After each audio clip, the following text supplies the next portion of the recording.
अस्सलामुअलैकुम दोस्तों आज का जो हमारा टॉपिक है वो टॉपिक है अदम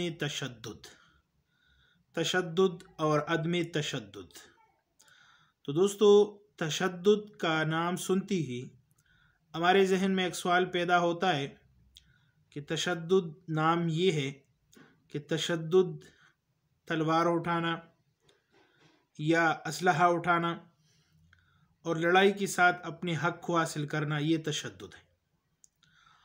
और दूसरा नाम है अदम तशद्दुद। अदम तशद्दुद क्या है? एक तो अदम तशद्दुद ये है कि लड़ाई नहीं करना।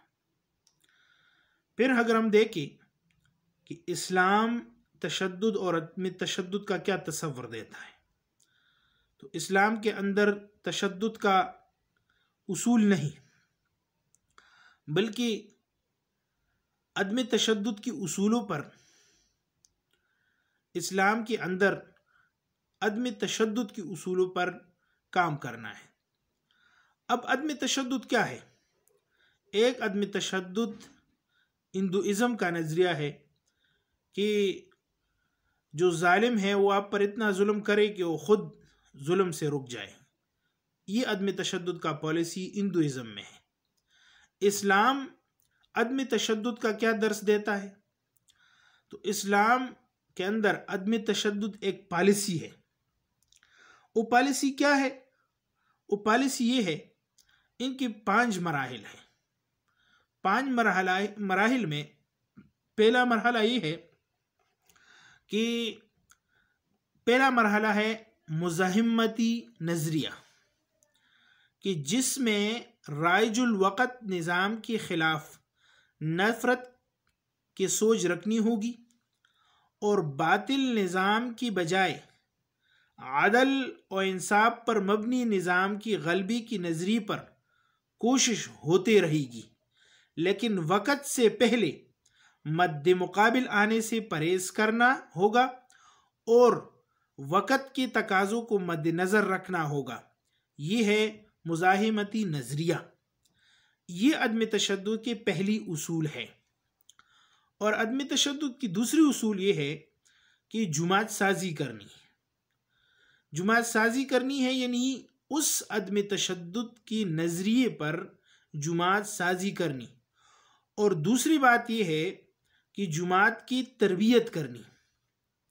आजकल जो हमारे यहाँ मुख्तलिफ मजहबी जुमातें और सियासी जुमातों में जुमातें तो बनती हैं, लेकिन जुमात साजी नहीं होती, नज़रिया नहीं होता, कारकुन की तरबियत नहीं होती।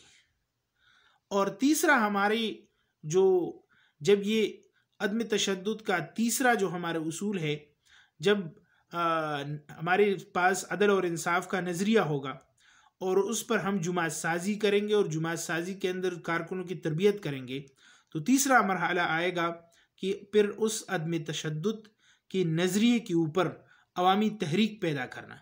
यानी जो जुमात साजी का अमल मुकम्मल हो चुकी है और जो हमने जुमात साजी की है, वो जुमात अवाम में उतर कर एक अवामी तहरीक पैदा करेगी।